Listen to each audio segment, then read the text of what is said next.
Welcome to blog. एक और video में आपका स्वागत करते हैं। फ़िलहाल मैं यूनिवर्सिटी में हूँ, समारा स्टेट मेडिकल यूनिवर्सिटी में।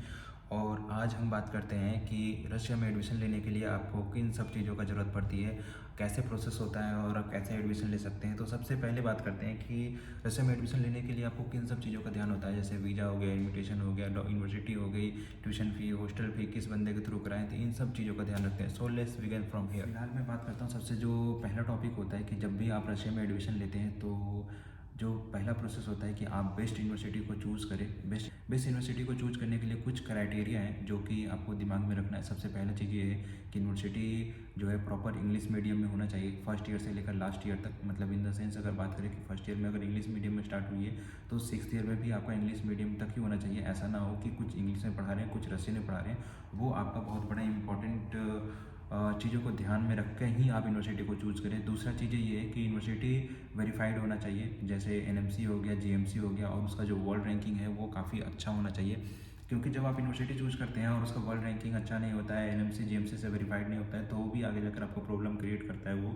और देखिए, अगर आप कोई यूनिवर्सिटी चूज़ कर रहे हैं, अगर आपको यूनिवर्सिटी चूज़ करने में कोई हेल्प चाहिए या आपको मदद चाहिए, आप नहीं चूज़ कर पा रहे, तो आप मुझे डायरेक्ट मैसेज कर सकते हैं या कमेंट बॉक्स में आप बता सकते हैं कि आपको क्या प्रॉब्लम आ रही है। मैं आपको रिप्लाई दूंगा यहाँ से, ताकि आप बेहतर यूनिवर्सिटी को चूज़ कर सकें और अच्छी जगह जा सकें। सो दूसरा प्रोसेस होता है कि आपका एडमिशन प्रोसेस, जब आप यूनिवर्सिटी चूज़ कर लेते हैं तो आपका एडमिशन प्रोसेस स्टार्ट होता है। तो आप डायरेक्टली किसी भी यूनिवर्सिटी में डायरेक्ट एडमिशन आप नहीं ले सकते हैं, या तो आपको कोई स्टूडेंट की मदद लेना पड़ता है या किसी एजेंट के थ्रू आप करवाते हैं। तो आपको चूज़ करना पड़ेगा कि आपको किससे करवाना है। अब ऐसा क्यों होता है? क्योंकि यूनिवर्सिटी का जो पेपर होता है वो डॉक्यूमेंट रशियन में होती है, ट्रांसलेट करना पड़ता है, उसको फॉर्म फिल करना पड़ता है, और भी छोटी छोटी या बड़ी बड़ी बहुत सारी प्रोसेस होती है जिसके थ्रू आपको गुजरना पड़ता है उस पेज में। तो आपको आइडिया नहीं लग पाएगा, इसलिए हर कोई किसी एजेंट या किसी स्टूडेंट का हेल्प लेते हैं। तो ये मेन रीज़न होता है आपको किसी भी पर्सन को हायर करने के लिए। अगर आप कोई अगर ऐसा नोन में नहीं है या आप किसी को नहीं समझ पा रहे हैं तो आप मुझे हायर कर सकते हैं, मैं आपको मदद कर सकता हूँ रशिया में एक एडमिशन लेने के लिए। किसी एजेंट के थ्रू या किसी स्टूडेंट के थ्रू आप प्रोसेस कराते हैं, तो आप जब एजेंट के थ्रू ये प्रोसेस कराते हैं तो आप हमेशा इस बातों का ध्यान रखें कि कई ऐसे एजेंट होते हैं जिनका हर यूनिवर्सिटी से टाइप नहीं होता है। तो वो क्या करते हैं, वो किसी थर्ड पर्सन या किसी दूसरे बंदे के थ्रू आपका एडमिशन कराते हैं। और इवन कई बार ऐसा होता है कि वो जहाँ आप एडमिशन लेना चाहते हैं वो वहाँ एडमिशन नहीं दिलाते हैं, जबकि जहाँ उनका टाइप होता है, जहाँ उनका बेनिफिट होता है, वो वहाँ एडमिशन दिलाते हैं। तो मैं आपको यही कहना चाहता हूँ कि कभी भी किसी एजेंट के थ्रू या किसी के थ्रू जब आप ले रहे हैं तो सबसे ज़्यादा सतर्क रहें विथ रिस्पेक्ट टू किसी स्टूडेंट से आप हेल्प लेके आ रहे हैं। तो नेक्स्ट प्रोसेस ये होता है कि आप जिस पर्सन को हायर करते हैं, या तो वो स्टूडेंट हो या वो कंसल्टेंसी हो, कोई भी हो जिस पे आपका फेथ होता है कि आप उनके थ्रू काम कराना चाहते हैं, तो आप उस पर्सन को बोलते हैं कि उस यूनिवर्सिटी में मेरी सीट बुक कर दी जाए। तो वो आपके कुछ डॉक्यूमेंट लेते हैं, जैसे आपका 12th की मार्कशीट हो गया और जो आपका पासपोर्ट हो गया। उस बेसिस पे आपका यूनिवर्सिटी का जो सीट बुकिंग का प्रोसेस के लिए वो आपसे डॉक्यूमेंट कलेक्ट करते हैं। एडमिशन लेटर का एक बहुत बड़ा इंपॉर्टेंट रोल होता है, जो ये है कि जैसे कि कई स्टूडेंट ऐसे होते हैं कि वो लोन लेकर आना चाहते हैं या बैंक को वो चीज़ दिखाकर लोन लेना चाहते हैं। तो वो जो डॉक्यूमेंट होता है वो स्टूडेंट को बहुत हेल्प करता है कि जो यूनिवर्सिटी से जो ओरिजिनल डॉक्यूमेंट मिलता है एडमिशन लेटर, उनको बैंक को दिखाकर आप लोन ले सकते हैं। तो जब भी आपको एडमिशन लेटर मिलता है अपनी यूनिवर्सिटी का, तो उसका एक कॉपी बनाकर अपने पास भी रख लें। वो बहुत ज़्यादा इंपॉर्टेंट डॉक्यूमेंट होता है। किसी बैंक के थ्रू आप लोन लेते हैं या कोई भी चीज़ करते हैं तो वो पहला डॉक्यूमेंट होता है जो कि आपको यूनिवर्सिटी की तरफ श्योरिटी के फॉर्म में मिलता है।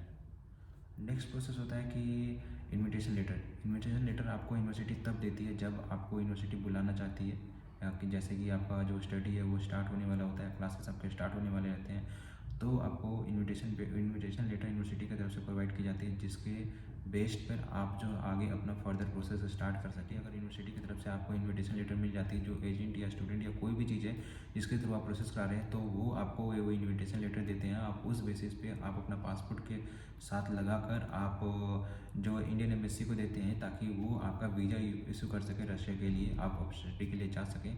तो जब आपको इनविटेशन लेटर मिल जाता है तो उस डॉक्यूमेंट को लेकर आप जो है नेक्स्ट प्रोसेस को स्टार्ट कर सकते हैं, वो है वीज़ा प्रोसेसिंग। आप वीज़ा प्रोसेसिंग को स्टार्ट करते हैं। वीज़ा प्रोसेसिंग जो होता है वो डिपेंड करता है आपके कंसल्टेंसी या स्टूडेंट या जिसके थ्रू आप करा रहे हैं उसके ऊपर कि वो कितना टाइम लेते हैं। वैसे बेसिक अगर बता दें तो 3 से लेकर 15 दिन तक लग जाती है ये टोटल वीज़ा प्रोसेसिंग है। उसके बाद होता है डिपार्चर, कि जैसे आप वीज़ा लगा देते हैं तो आपको आइडिया होता है कि आपका वीज़ा कितना दिन में आ जाएगा।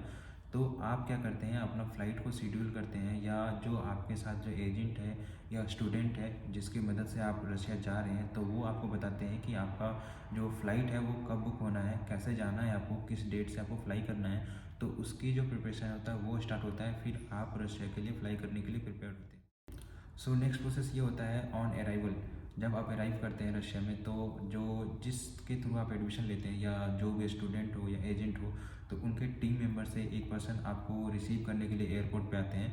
एयरपोर्ट पे रिसीव करने के बाद आपको वो हॉस्टल लेके आते हैं। हॉस्टल में जो भी प्रोसेस होता है, जैसे आपको रूम दिलाना हो गया, हॉस्टल का रजिस्ट्रेशन हो गया, हॉस्टल्स के रूल्स रेगुलेशंस हो गए, वो सारी चीज़ें आपको बताते हैं वो सब। और आपको जो रूम होता है वो रूम अलॉट किया जाता है, आप अपने अपने रूम में जाते हैं। और उसके बाद ये सारा चीज़ें कंप्लीट होने के बाद जो होता है कि आपको फूड प्रोवाइड की जाती है उस पर्सन के थ्रू, ताकि आप जो जैसे आप रशिया में आते हैं तो आपके पास आइडिया नहीं होता है कि आपको कहाँ से खाना है, कहाँ से बनाना है, कुछ करना है। तो इंस्टेंट आपको फूड प्रोवाइड की जाती है। वो टोटल फैसिलिटी आपके ऊपर डिपेंड करता है कि आप किसके थ्रू आ रहे हैं। और कमिटमेंट ऑफ क्लासेस, जब आपका हॉस्टल कंप्लीट हो जाता है और आप आराम से अपने हॉस्टल में रह रहे होते हैं, तब आपको यूनिवर्सिटी बुलाई जाती है। यूनिवर्सिटी और स्टूडेंट के बीच में जो एग्रीमेंट होता है वो एग्रीमेंट होता है। उसके बाद आपके क्लासेस डिस्ट्रीब्यूट होते हैं, आपके ग्रुप्स डिस्ट्रीब्यूट होते हैं। कई ऐसे यूनिवर्सिटी हैं जहाँ पर जो ग्रुप्स हैं वो पहले डिस्ट्रीब्यूट हो जाते हैं, और कई बार ऐसा होता है कि सारे स्टूडेंट आने के बाद यहाँ डिस्ट्रीब्यूट होती है ग्रुप्स की। तो हर एक ग्रुप में 15 से 16 बच्चे होते हैं, और उसके बाद ग्रुप बनती है। फिर ग्रुप के बेस पर आपका क्लासेस होते हैं। तो यहाँ से आपका अच्छे कंसल्टेंसी या अच्छे पर्सन की मदद लें आप टोटल प्रोसेसिंग कराने में, क्योंकि यहाँ पर बहुत सारे बच्चों के साथ स्कैम हो जाता है। जो यूनिवर्सिटी वो चूज़ करके जाना चाहते हैं वो यूनिवर्सिटी उन्हें नहीं मिल पाती है। तो अगर आपको कोई भी मदद चाहिए रशिया में एडमिशन लेने के लिए, तो आई एम वेरी हेल्पफुल, मैं आपको मदद कर सकता हूँ। और आप स्कैम या कई ऐसी चीज़ों से आप बच सकते हैं। सो मेरा डिटेल लिंक डिस्क्रिप्शन में दिया हुआ है, आप वहाँ से जाकर मुझे व्हाट्सएप कर सकते हैं। इवन आप मुझे कमेंट बॉक्स में बता सकते हैं कि आपको क्या हेल्प चाहिए, मैं वहाँ पर भी आपकी मदद कर सकता हूँ।